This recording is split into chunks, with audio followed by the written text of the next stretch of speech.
Hello viewers, welcome to my channel. Today we are going to discuss 9th class chapter Force and Laws of Motion. Third part हम करेंगे, third lecture है आपका ये। Second lecture में हमने किया था Newton second law of motion and third law of motion. अभी वहाँ से एक टर्म निकल के आई थी मोमेंटम। तो मोमेंटम का हमने बताया था कि क्या है। अभी एक टॉपिक है आपका conservation of momentum, very important, conservation of momentum. इसके ऊपर क्वेश्चंस आते हैं, इसलिए बहुत इंपॉर्टेंट है कंजर्वेशन ऑफ मोमेंटम। देखो स्टार्ट करते हैं कंजर्वेशन वर्ड से। मोमेंटम आपको पता ही क्या है। देखो कंजर्वेशन का मतलब होता है एक तरीके से फिक्स्ड, या हम बोल सकते हैं इसका मतलब होता है कांस्टेंट, कंजर्वेशन वर्ड का। अब मोमेंटम क्या था आपका, p is equal to mass into velocity हमने किया था। मोमेंटम क्या था, मोमेंटम था किसी भी ऑब्जेक्ट के regarding mass and its velocity, product जो है इनका मास और वेलोसिटी का, ये मोमेंटम था आपका। ठीक है, तो अभी हम क्या करें, अगर हम इसी को डील करें तो सिंपल सी बात क्या आती है हमारे पास, कंजर्वेशन ऑफ मोमेंटम। हम क्या बोलते हैं, हम बोलते हैं किसी भी सिस्टम का, हम बोलते हैं the total momentum of an isolated system is always conserved, हम ये बोलते हैं। अभी देखो आइसोलेटेड का मतलब होता है बिल्कुल अलग जो हो, जिस पे बाकी चीज़ों का इफेक्ट ना हो, उसको हम बोलते हैं आइसोलेटेड सिस्टम। अभी सिस्टम के अंदर क्या होता है, जैसे हम सिंपल बात करें, सिस्टम का मतलब होता है कुछ या कई सारी चीज़ों से मिलके कोई एक चीज़ बनी हो, उसको हम सिस्टम बोलते हैं। जैसे हम एजुकेशन सिस्टम की बात करें, हमने स्कूल की बात करें, तो सिस्टम क्या होता है, हमारा जो ऊपर का मैनेजमेंट का स्टाफ प्लस हमारे टीचर्स और स्टूडेंट्स, तो ये सब मिलके एक सिस्टम क्रिएट करते हैं। ठीक है, तो ऐसा ही सिस्टम, तो किसी भी आइसोलेटेड सिस्टम में जो टोटल मोमेंटम होगा वो हमेशा कंजर्व्ड होगा, ऐसा इसने बोला। देखो इसको देखते हैं क्या है। एक बार जैसे हमने न्यूटन थर्ड लॉ किया था और Newton second law. Newton second law में हमने क्या बोला था, न्यूटन सेकेंड लॉ में हमने बोला था, देखो फ्रॉम न्यूटन्स सेकेंड लॉ से हमारे पास आया था F is directly proportional to change in momentum, यानी कि dp upon dt। d by D T का मतलब है change with respect to time, p का मतलब है मोमेंटम, dp बाई dt। और यहाँ हमारा आया था F is equal to m a। तो एक तो ये टर्म निकल के आई थी। फिर हमने बोला फ्रॉम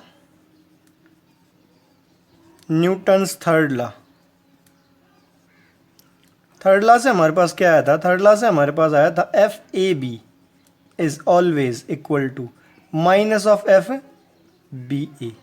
ऐसा करके हमने बोला था F A B is equal to minus of F B A, ऐसा हमने वहाँ पे बोला था।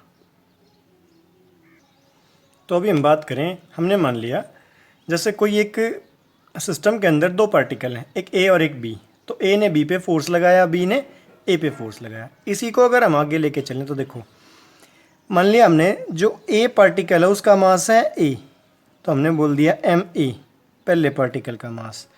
वो पार्टिकल उसने, देखो थर्ड लॉ और सेकेंड लॉ को यूज़ करेंगे, मिक्स करके हम ये निकालेंगे कैसे आएगा।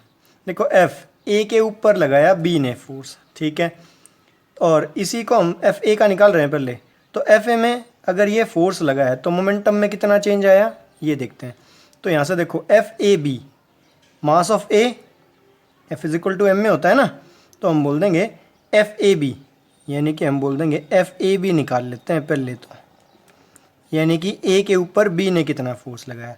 तो वो किस पे डिपेंड करेगा, F is equal to mass into acceleration, तो ए का मास इंटू एक्सेलरेशन में चेंज, यानी कि ए की फाइनल वेलोसिटी माइनस ए की इनिशियल वेलोसिटी, ए की अपॉन टाइम। तो ये तो आया जब ए पे फोर्स लगाया बी ने तो उसमें क्या चेंज आया। इसी तरीके से जब बी पे फोर्स लगाएगा ए तो उसमें क्या चेंज आएगा। तो हम ऐसा ही बोल दें बी का mass into final velocity B की माइनस इनिशियल वेलोसिटी बी की अपॉन टाइम। तो हमारे पास एफ ए बी और एफ बी ए की ये वैल्यू आ गई। अभी हम क्या करें, न्यूटन थर्ड लॉ को यूज़ करें। एफ ए बी क्या है, minus of F B A. देखते हैं एक बार, देखते हैं। तो यहाँ से देखो क्या आया हमारे पास, F A B is equal to minus of F B A. तो एफ ए बी की वैल्यू रख लेते हैं हम। हमारे पास है M A into V A minus U A upon T is equal to, ये हो गया F A B is equal to minus of F B A यानी कि M B V B minus U B upon T. ये value आई हमारे पास।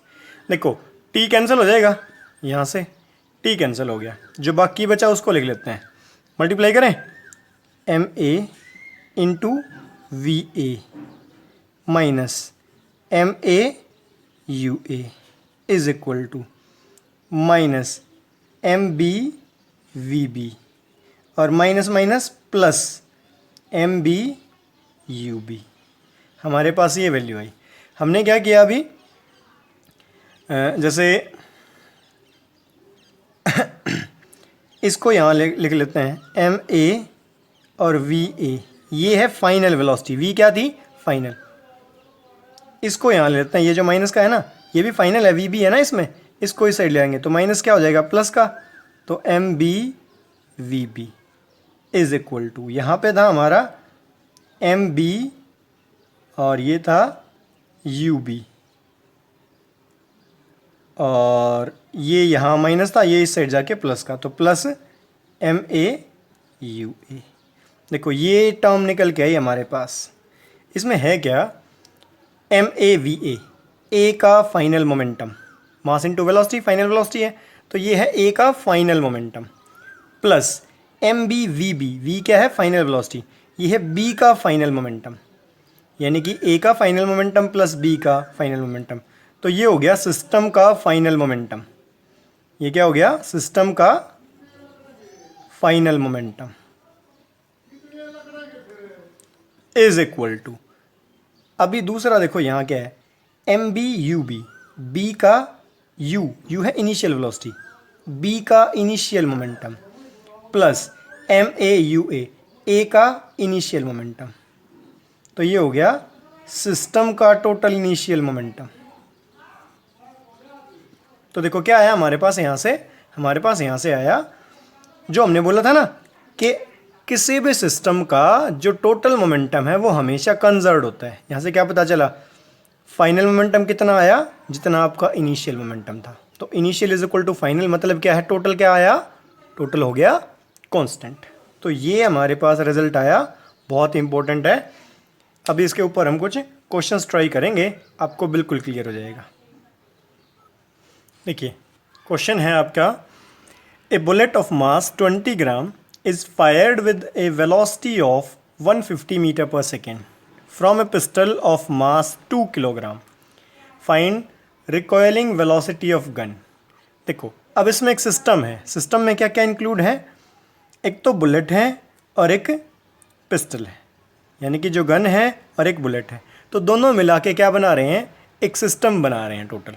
तो क्या है इसमें, हम क्या बोलेंगे, सॉल्यूशन अगर करें तो हमने ये बोला है कि initial momentum must be equal to final momentum. देखते हैं हमने क्या बोला, initial momentum must be equal to final momentum, हम ऐसा बोल रहे हैं। तो देखो इनिशियल मोमेंटम में इनिशियली क्या था, इनिशियली तो पिस्टल और बुलेट एक ही साथ थे, यानी कि जो बुलेट थी वो पिस्टल के अंदर थी और शुरुआत में दोनों क्या थे, रेस्ट पोजीशन में, फायर नहीं किया था तो दोनों क्या थे, रेस्ट पोजीशन में। यानी कि हम मोमेंटम निकालेंगे तो मोमेंटम का फॉर्मूला क्या है, मास इनटू वेलोसिटी। तो इनिशियली मास क्या था, पिस्टल का मास कितना है 2 kg प्लस बुलेट का मास कितना है 20 ग्राम। 20 ग्राम को कन्वर्ट करोगे तो 0.02 kg। ये तो हो गया initially mass into initially velocity, दोनों रेस्ट में थे तो इनिशियल वेलोसिटी होगी 0 इज इक्वल टू, अभी देखो फाइनल मोमेंटम, बुलेट अलग हो गई है और पिस्टल अलग, तो हम क्या करेंगे पहले बुलेट का निकाल लें और प्लस बाद में पिस्टल का।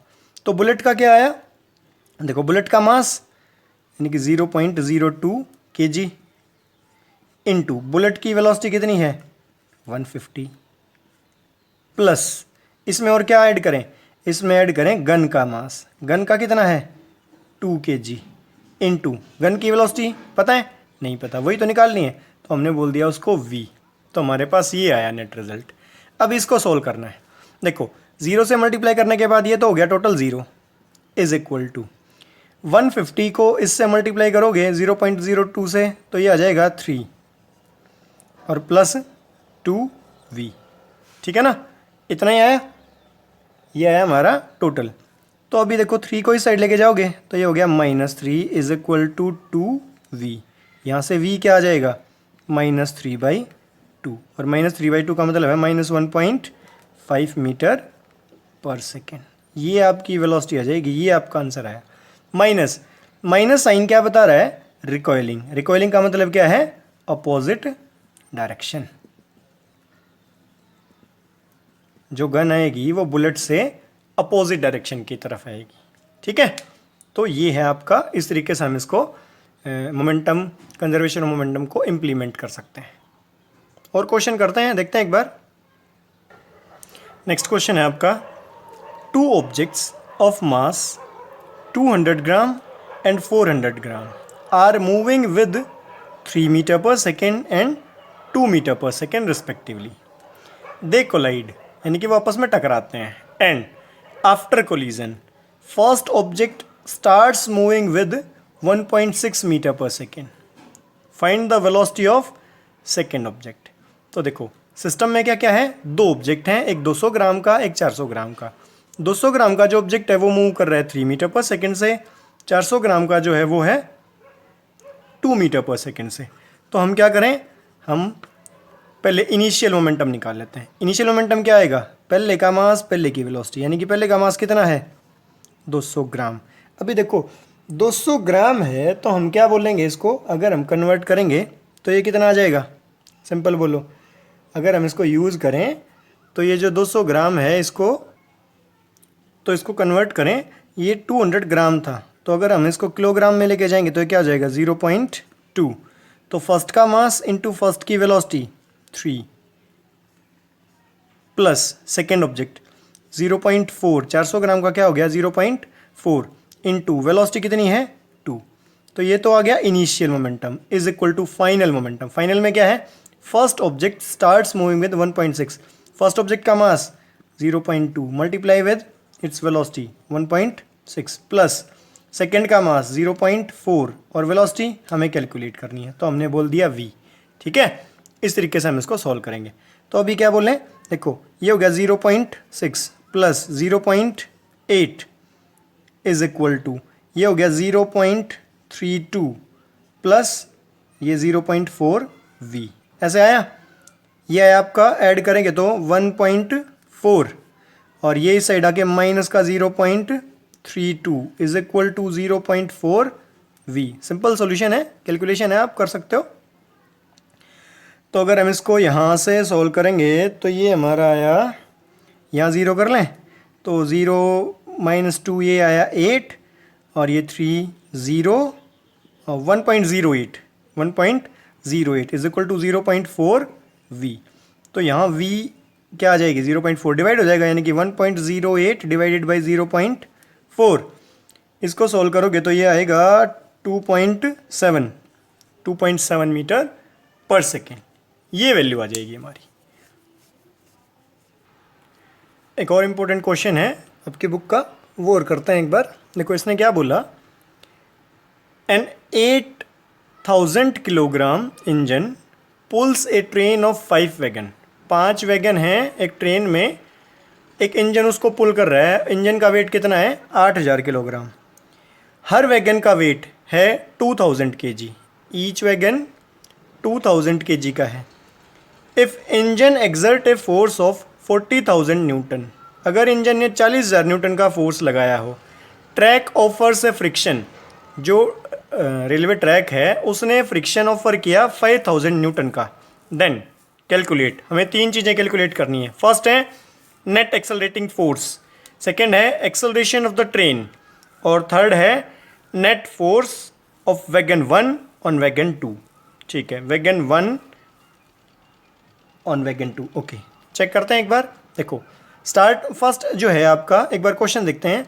इंजन है 8,000 किलोग्राम का, 5 वैगन है 2,000 किलोग्राम के, ठीक है, और इंजन ने फोर्स लगाया 40,000।